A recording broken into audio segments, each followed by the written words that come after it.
All right. We're in atypical fashion today. We're going to start off with an atheist caller, even though we have some theists on the line, because Eric helped us out with the pre-show phone test to make sure that we could hear each other. So, Eric, you there? Yes. Can you hear me all right? We can. Can you hear me now? Excellent.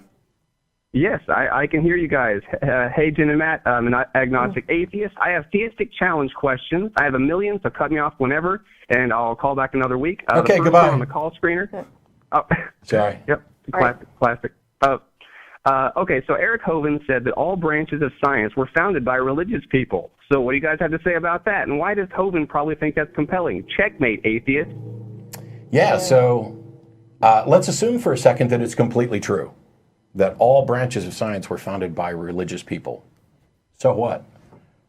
You're talking about a world that was almost entirely full of religious people. Who else would have been doing it?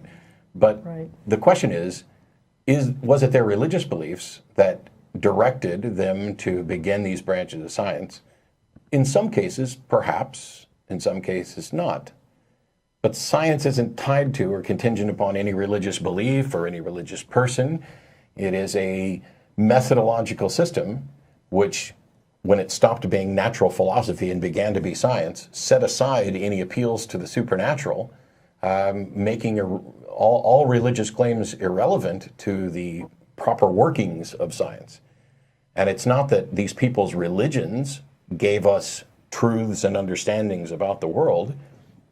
The fact that religious people basically invented disciplines of science or began disciplines of science that were then reformed, it's the process that went through. You might as well be saying all hospitals were started by religious people. Well, that doesn't tell you anything at all about what religion has to say about medicine. All charities were started by religious people, which is a lie. And we have more and more secular charities. But the fact that somebody is religious and doing something that is true and good doesn't tell you anything at all about whether or not their religion is true and good. Well, and I would add, too, back when a lot of branches of science were first kind of coming into being, think about for a minute who had access to books and reading, and how would you go about recording this stuff? And mostly it was, at the time, churches controlled a lot of the educational opportunities that people got. And so if you wanted to study something, oftentimes you ended up, if not in a monastery as a monk, certainly you spent some time there. So it's not, an unusual thing that, that was sort of the repository of knowledge for a lot of communities. Religious groups have created a lot of hospitals, a lot of universities, and back in darker times, that's where the literate people were. So okay. And by the way, I don't think that his claim is true. I'm pretty much convinced that we could fairly quickly come up with some scientific disciplines that were founded or fine-tuned in their starting states by people who weren't religious.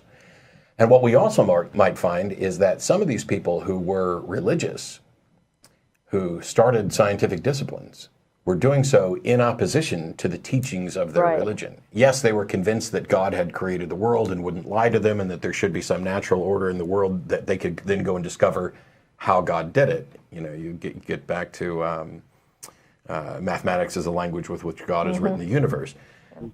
But you might also just be talking about vague deistic and theistic notions and working in direct opposition to what the church had to say, which is how Galileo ends up in prison.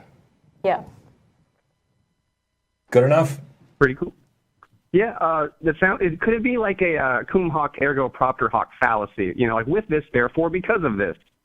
Well, they were religious. It's not that fallacy, because simply saying all branches of science were founded by religious people isn't an argument, it's just a statement. I don't know what conclusion he reaches from that and how he reaches it. So there's not a fallacy to identify.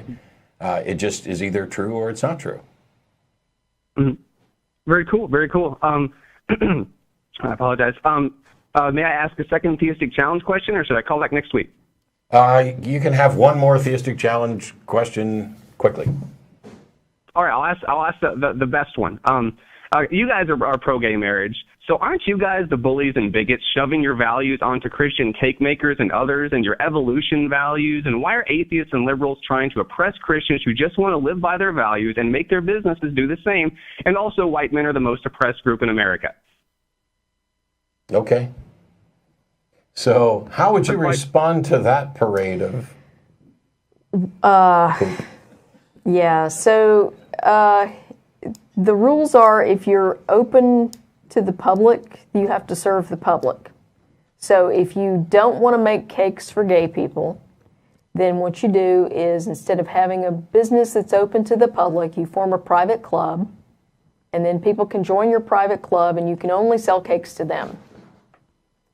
But, I mean... The main answer, I think, to most of these is something that we actually read when we were going through the position statements, that the ACA opposes legislation to seek discrimination against individuals on the basis of these things.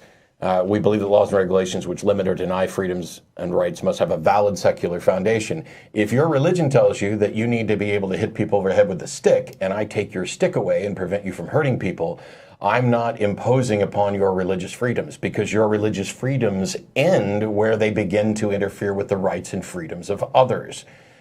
So this is the sort of crybaby, I'm the majority who's being persecuted by the minority, when what's really happening is we are making sure that you don't get a privileged position where you are then allowed to legislate your personal religious convictions onto other people who don't share them. That's it. Very cool, very cool. Thanks, guys. I'll call again some other time. The show is like a Rocky montage for your brain, so keep up the good work. All right. Thanks, Eric. Thank you.